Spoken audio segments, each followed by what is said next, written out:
Selamat pagi, shalom anak-anak sekalian.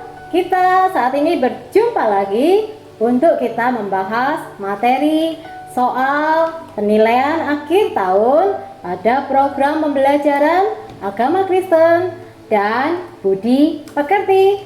Kalian sudah siap? Mari kita melihat slide di belakang ini yang nantinya akan ditampilkan untuk soal-soal yang akan kita selesaikan. Bagi Bapak Ibu guru sekalian yang hendak mengambil atau mengunduh file daripada soal maupun kisi daripada pendidikan agama Kristen dan materi untuk penilaian akhir tahun, bisa melihat deskripsi daripada link tersebut dalam YouTube video berikut ini. Juga kami nantikan like serta subscribe Anda untuk bisa mengikuti notifikasi pembaruan dari channel ini. Oke anak-anak, kalian sudah siap? Mari kita melihat file daripada kisi-kisinya terlebih dahulu. Oke, mari kita lihat. Ya, adapun pokok bahasannya tentang kuasa Tuhan dan juga tentang sikap hidup manusia. Ya, coba perhatikan di situ ada kompetensi dasar 3.1, yaitu memahami kehadiran Allah dalam berbagai peristiwa kehidupan. Kemudian yang 3.2, memahami kemahakuasaan Allah dalam berbagai peristiwa rantai kehidupan manusia di sekitarnya. Untuk 3.3-nya yaitu memahami keterbatasannya sebagai manusia. Oke, selanjutnya yaitu 3.4, mengaplikasikan keyakinannya bahwa Allah memelihara manusia. Oke, kita lihat lagi nanti soal-soalnya ada berapa di situ? Ada 50 soal ya. Terdiri dari 30 soal pilihan ganda. Kemudian 15 soal isian. Yang singkat tentunya. Untuk yang 5 soal berikutnya adalah uraian. Nah, itu tadi penjelasan daripada kisi-kisi yang akan kita buat menjadi soal penilaian akhir tahun. Untuk kelas keempat, kita siapkan diri ya. Mari kita lihat soal-soal berikut ini. Bu Christine mau bacakan satu persatu, kalian boleh coba jawab. Semuanya mudah karena materi ada di buku kalian, materi ada di pembelajaran kalian yang sudah kalian lakukan selama hampir 1 tahun. Nah, kita sekarang menguji kemampuan kita. Mari kita lihat nomor satunya terlebih dahulu. Di situ ada pertanyaan. Setelah selesai menciptakan bumi dan seisinya, maka kemudian Allah ciptaannya. Oke, untuk yang kedua kamu lihat di situ ada beberapa gambar. Kamu pilih di situ sesuai pertanyaannya ya. Gambar di bawah ini menunjukkan benda penerang ciptaan Tuhan, yaitu gambar titik-titik. Oke, untuk pertanyaannya yang ketiga di situ ditanyakan tentang manusia yang diciptakan menurut gambar dan rupa Allah. Istilahnya yaitu titik-titik. Ya, untuk yang keempat kemudian Taman Eden sangat subur karena di situ mengalir 4 buah sungai. Nah, sekarang pertanyaannya, sungai yang mengandung banyak emas adalah sungai titik-titik. Oke, untuk yang kelima, Tuhan menciptakan Hawa sebagai penolong sepadan bagi Adam. Arti penolong sepadan yaitu titik-titik. Bisa kan? Untuk yang keenam, kehendak Tuhan akan terjadi dalam hidup kita, yaitu dengan melakukan titik-titik. Oke, pilih salah satu. Untuk yang nomor 7, seorang yang sakit kusta. Oke, mereka menderita karena hidup mereka selalu titik-titik. Oke, nomor 8, Naaman di situ ya adalah panglima perang dari Aram. Namun tubuhnya kena kusta. Nah, yang ditanyakan, Naaman itu bisa sembuh dari penyakitnya dengan cara titik-titik. Oke, nomor 9. Allah pasti memberikan pertolongan kepada manusia dalam keadaan titik-titik. Untuk nomor 10-nya, saat Yerobeam menjadi raja, maka Tuhan mengutus Amos untuk mengingatkan agar bangsa Israel harus segera titik. Oke? Untuk yang nomor 11, di situ ada Nabi Amos ya. Amos adalah orang biasa yang dipakai Tuhan menjadi nabi atas Israel. Sekarang pertanyaannya, Amos itu berasal dari Tekoa dan bekerja sebagai titik. Untuk nomor 12, sekarang tentang talenta. Talenta atau bakat, kemampuan yang kita miliki harus dikembangkan dengan cara titik. 13, tentang Nabi Mika. Oke? Nabi Mika hidup pada zaman Raja Yotam dan juga Raja Ahaz dan juga Raja Hizkia di Yehuda. Nah, sekarang pertanyaannya, Tuhan mengutus Mika untuk menentang titik yang terjadi di Israel pada saat itu. Oke. Untuk pertanyaan buat Nabi Mika lagi ya. Nomor 14, Mika menyadari bahwa tugasnya itu sangat berat, namun ia percaya akan titik. Oke, nomor 15, di situ ada pertanyaan. Berikut ini yang merupakan contoh sikap kelemahan manusia adalah titik. Nomor 16 ya. Saat mengalami pencobaan hidup, di situ ada sahabat-sahabat Ayub ya, yang ikut peduli dan datang berkunjung untuk berdoa bersama. Mereka itu adalah titik. Ya, nama teman-teman Ayub tentunya. Nah, sekarang tentang Ayub lagi, di situ ditanyakan tentang sebuah pernyataan sikap.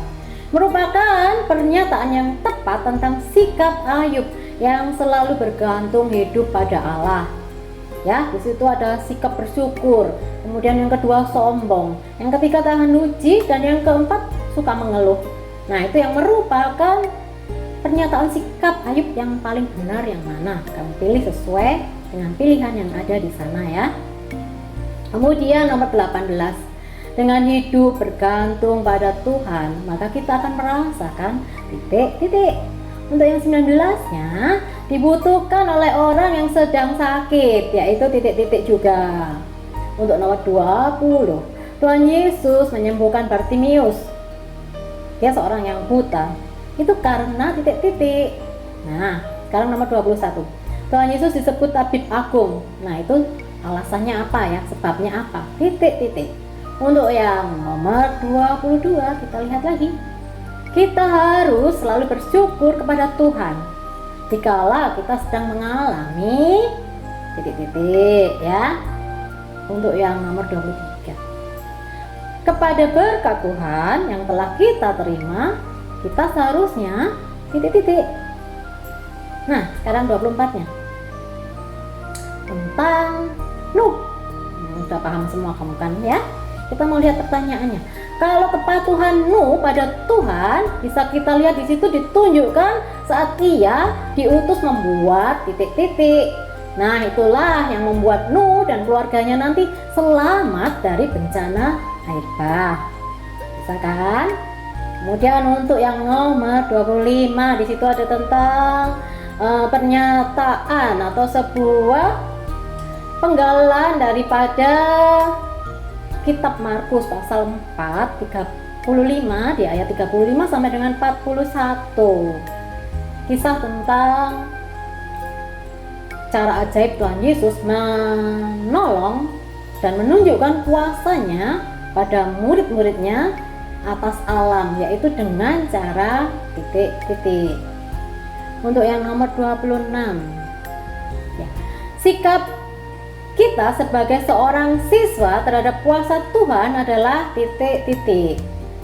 Untuk nomor 27-nya, rasa khawatir yang kita rasakan membuktikan bahwa manusia titik. 28, berserah pada Tuhan, artinya bahwa kita percaya bahwa Tuhan akan memberikan titik saat menghadapi persoalan hidup.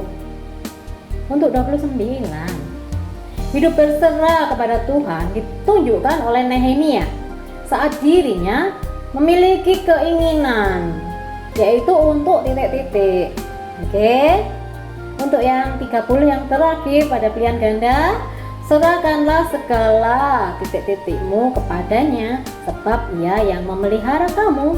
Itu dia penggalan dari kitab 1 Petrus pasal 5 ayat 1. Kamu bisa selesaikan lewat pilihan ganda tadi. Nah, sekarang di Romawi yang kedua, kita lihat di situ pertanyaan singkat, jawaban singkat bisa kamu lakukan di sana ya. 31. Karya penciptaan Allah dari hari pertama sampai hari ke-6 di situ tertulis dalam kitab titik-titik.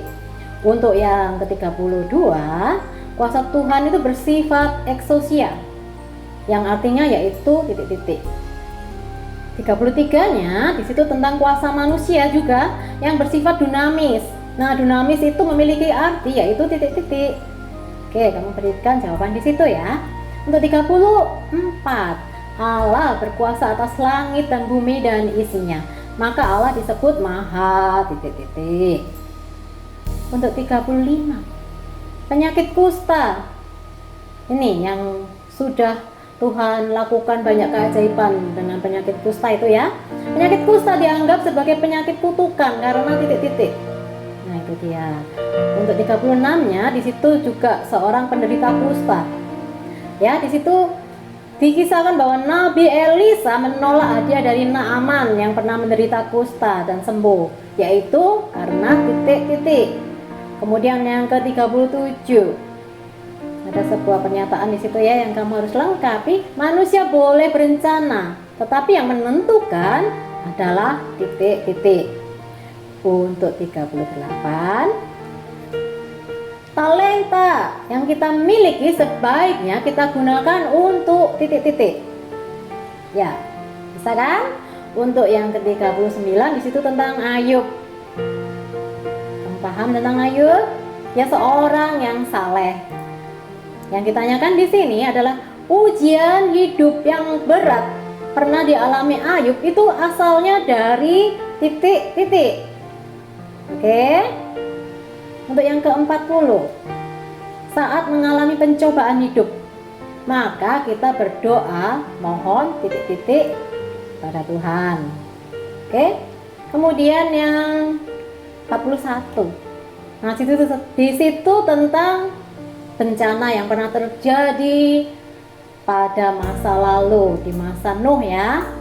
Tentang hujan lebat yang turun selama titik-titik hari, titik-titik malam, sehingga terjadi air bah pada zaman Nuh. Bisa kan kamu jawab dengan baik? Kemudian 42, kitab yang memuat nyanyian syukur dari Raja Daud adalah kitab titik-titik. Untuk 43, di situ ditanyakan perasaan takut yang dialami murid-murid Tuhan Yesus saat terjadi titik-titik di Danau Galilea. Oke, kemudian 44, atas peristiwa alam yang terjadi membuktikan bahwa kuasa manusia bersifat titik-titik. Nah, sekarang 45-nya di situ ditanyakan tentang saat menghadapi persoalan berat. Kita mohon pertolongan Tuhan agar dan tidak mudah titik-titik. Nah, selesai sudah untuk Romawi 1 dan 2. Kita berlanjut ke Romawi 3. Di situ ada 5 pertanyaan uraian ya. Kamu bisa di situ menjawab dengan kalimat yang agak panjang supaya bisa mengisi atau memenuhi jawaban yang ditentukan di sana. 46 di situ ditanyakan tentang sebutkan contoh-contoh kasih pemeliharaan Allah bagi semua umat manusia. Untuk yang ke-47, sebutkan sifat-sifat apakah yang diberikan Tuhan pada manusia. Untuk yang ke-48 di situ kamu ditanyakan tentang apakah teladan hidup yang bisa dicontoh dari Ayub. 49, Mengapa kita perlu selalu bersyukur? Untuk yang ke-50, yang terakhir, yaitu pertanyaannya, apa yang kamu ketahui tentang hidup berserah kepada Tuhan? Oke, kalau semua sudah kita lihat, sudah kita maknai satu persatu, nomor demi nomor, Christine harap kamu bisa menjawab dengan baik. Semua materi ada di buku kamu, ya. Jawab dengan teliti, ya. Kalau mendapat nilai yang bagus, tentunya kita merasa senang. Kamu bisa berbangga hati. Semua hal yang kita kerjakan semuanya demi kemuliaan Tuhan. Oke, Bu Christine ucapkan selamat belajar, selamat menempuh setiap ujian atau soal-soal ulangan yang akan kamu hadapi nanti. Kiranya semua bisa naik kelas, bisa lulus ujian, sukses. Sampai bertemu lagi nanti untuk pembahasan soal-soal yang lain. Tuhan memberkati. Sampaikan salam buat keluarga dan teman-teman yang ada di rumah. Dadah.